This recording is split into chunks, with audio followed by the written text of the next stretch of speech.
அஸ்ஸலாமு அலைக்கும் வரஹ்மத்துல்லாஹி வபரகாத்துஹு. அல்ஹம்துலில்லாஹி ரப்பில் ஆலமீன்.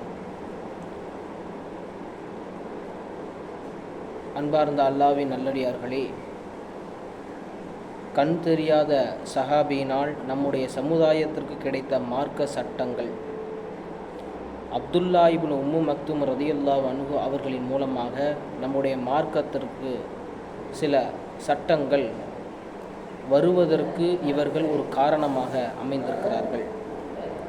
அதில் 1-2 செய்திகளை மட்டும் சொல்லி என்னுடைய இந்த சிற்றுரையை நான் முடித்துக்கொள்கிறேன். அன்பார்ந்த அல்லாஹ்வின் நல்லடியார்களே, ஒரு தடவை நபிகள் நாயகம் ஸல்லல்லாஹு அலைஹி வஸல்லம் அவரிடம் வந்து அப்துல்லா இப்னு உம்மு மக்தும் ரதியல்லாஹு அன்ஹு அவர்கள் கேட்கிறார்கள், யா ரசூலல்லாஹ், நம்முடைய பள்ளியிலிருந்து என்னுடைய வீடு மிக தொலைவில் தூரத்தில் இருக்கிறது யா ரசூலல்லாஹ். அங்கிருந்து நான் இங்கே வருவதற்குள் வரக்கூடிய வழியில் பேரித்தம்பழம் தோட்டங்களும் முற்களுமாக இருக்கிற முள் மரங்களாக இருக்கிறது யா ரசூலல்லாஹ் என்று சொன்ன உடனேயே நபிகள் நாயகம் ஸல்லல்லாஹு அலைஹி வஸல்லம் அவர்கள் அவரிடத்தை அந்த விஷயத்தை சொல்கிறாங்க. இதற்காக வேண்டி நான் வீட்டிலேயே தொழுது கொள்ளலாமா என்பதாக கேட்குறாங்க. உடனே நபிகள் நாயகம் ஸல்லல்லாஹு அலைஹி வஸல்லம் அவர்கள் சரி என்று சொல்லிட்டாங்க. சொன்னதற்கு பிறகு நபிகள் நாயகம் ஸல்லல்லாஹு அலைஹி வஸல்லம் அவர்கள் பாங்கு சொல்லக்கூடிய சப்தம் உங்களுடைய வீட்டிற்கு கேட்கிறதா, உங்களுடைய காதுக்கு கேட்கிறதா என்று கேட்குறாங்க. அப்துல்லா இப்னு உம்மு மக்தும் ரதியல்லாஹு அன்ஹு அவர்கள், யா ரசூலல்லாஹ், கேட்கிறது யா ரசூலல்லாஹ் என்று சொன்னோனையுமே நபிகள் நாயகம் ஸல்லல்லாஹு அலைஹி வஸல்லம் அவர்கள், இல்லை, நீங்கள் பள்ளிக்கு வந்து தொழுதுதான் ஆக வேண்டும் என்பதாக நபிகள் நாயகம் ஸல்லல்லாஹு அலைஹி வஸல்லம் அவர்கள் சொன்னார்கள். மற்றொரு அறிவிப்பிலே இப்படி வந்திருக்கிறது, அதாவது கால் இல்லாதவர்கள் தவழ்ந்து வருவதைப் போல நீங்கள் முயற்சி செய்தாவது ஜமாத்தினுடைய தொழுகைக்கு நீங்கள் வந்துவிடுங்கள் என்பதாக மற்றொரு அறிவிப்பிலே வந்திருக்கிறது. இந்த சம்பவம் ஜமாத்துடன் சேர்ந்து தொழுகுவதனுடைய முக்கியத்துவத்தை நமக்கு எடுத்து காட்டுகிறது, உணர்த்துகிறது. அந்த சஹாபி அவர்கள் தன்னுடைய ஒரு உண்மையான காரணத்தை சொல்லித்தான் நபிகள் நாயகம் ஸல்லல்லாஹு அலைஹி வஸல்லம் அவர்கிட்ட அனுமதி கேட்கிறார்கள். ஆனால் நபிகள் நாயகம் ஸல்லல்லாஹு அலைஹி வஸல்லம் அன்னவர்கள் என்ன செய்யல, வீட்டில் தொழுவதற்கு அனுமதி கொடுக்கவில்லை. அடுத்து இரண்டாவதாக, அந்நிய பெண்களை ஒரு அந்நிய ஆண் பார்க்கலாமா என்கிறது இப்பொழுது இருக்கக்கூடிய சட்டங்கள். அதுவே மாற்றமாக அந்நிய பெண்கள் அந்நிய ஆண்களை பார்க்கலாமா என்ற ஒரு சட்டம் நமக்கு வருகிறது. நம்முடைய மனதிலே இப்படி ஒரு கேள்வி வருகிறது, அந்நிய பெண்கள் அந்நிய ஆண்களை பார்க்கலாமா என்று. அன்பானவர்களே, ஒரு தடவை நபிகள் நாயகம் ஸல்லல்லாஹு அலைஹி வஸல்லம் அன்னவருடைய வீட்டிற்கு அப்துல்லா இப்னு உம்மு மக்தும் ரதியல்லாஹு அன்ஹு அவர்கள் வருகிறார்கள். நபிகள் நாயகம் ஸல்லல்லாஹு அலைஹி வஸல்லம் அவருடைய வீட்டிலே உம்மு சலமா ரதியல்லாஹு அன்ஹு அவர்களும் நபிகள் நாயகம் ஸல்லல்லாஹு அலைஹி வஸல்லம் அவருடைய இன்னொரு மனைவியும் என்ன செய்கிறாங்கன்னா, வீட்டில் இருக்கிறாங்க. வீட்டில் இருக்கும் பொழுது அப்துல்லா இப்னு உம்மு மக்தும் ரதியல்லாஹு அன்ஹு அவர்கள் வருகிறார்கள்.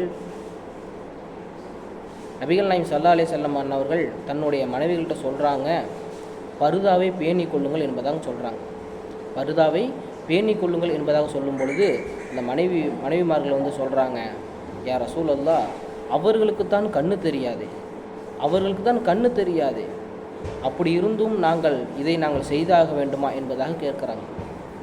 அப்போது நபிகள் நாயகம் ஸல்லல்லாஹு அலைஹி வஸல்லம் அவங்க சொன்னாங்க, அவருக்கு கண்ணு தெரியவில்லை என்றாலும் உங்கள் இருவருக்கும் கண்ணு நன்றாகத்தானே தெரிகிறது, உங்களுடைய பார்வை அவரின் மீது படக்கூடாது என்பதாக நபிகள் நாயகம் ஸல்லல்லாஹு அலைஹி வஸல்லம் அவர்கள் சொன்னார்கள். நபிகள் நாயகம் ஸல்லல்லாஹு அலைஹி வஸல்லம் அவர்கள் சொன்னார்கள், அந்நிய பெண்கள் அந்நிய ஆணை பார்க்கலாமா பார்க்கக்கூடாதா என்பதற்கு மார்க்க அறிஞர்கள் இந்த சம்பவத்தை, இந்த ஹதீஸை பல இடங்களில் ஆதாரமாக எடுத்து பேசுகிறார்கள், ஆதாரமாக எடுக்கிறார்கள். அந்நிய பெண்களும் அந்நிய ஆண்களை பார்க்கக்கூடாது தான் மார்க்கத்தினுடைய சட்டம். அடுத்து மூன்றாவது, 13 முறை நபிகள் நாயகம் ஸல்லல்லாஹு அலைஹி வஸல்லம் அவர்கள் அப்துல்லா இப்னு உம்மு மக்தும் ரதியல்லாஹு அன்ஹு அவர்களை தன்னுடைய பிரதிநிதியாக மதீனாவில் அவர்களை விட்டு எங்கேயாவது வெளியே போயிடுவாங்க. நபிகள் நாயகம் ஸல்லல்லாஹு அலைஹி வஸல்லம் அவர்கள் அப்படி விட்டு செல்லும் பொழுது இந்த சஹாபி தான் என்ன செய்வாங்க அப்படின்னா, இமாமத்து பண்ணி செய்வார்கள், தொழுகை வைப்பார்கள்.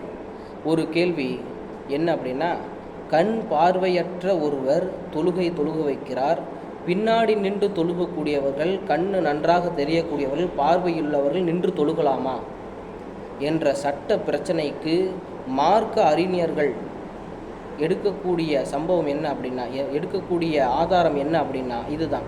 கூடும். மார்க்க அறிஞர்களும் கண் தெரியாத ஒருவர் தொழுகை வைத்தால் பின்னாடி இருக்கக்கூடியவர்கள் கண் தெரிந்தவர்களாக இருந்தாலும் தொழுகை வைக்கலாமா, கண் தெரியாதவர் தொழுகை வைக்கலாமா என்றால் தொழுகை வைப்பது கூடும். அதற்கு மார்க்க அறிஞர்கள் எடுக்கக்கூடிய சட்டம் என்ன அப்படின்னா, ஆதாரம் என்ன அப்படின்னா இந்த ஆதாரம் தான். அன்பானவர்களே, கண் தெரியாத ஒரு சஹாபியாக இருந்தாலும் கூட இவர்கள் மூலியமாக நம்முடைய மார்க்கத்திற்கு 3 விதமான மார்க்க சட்டங்கள் நமக்கு கிடைத்திருக்கிறது.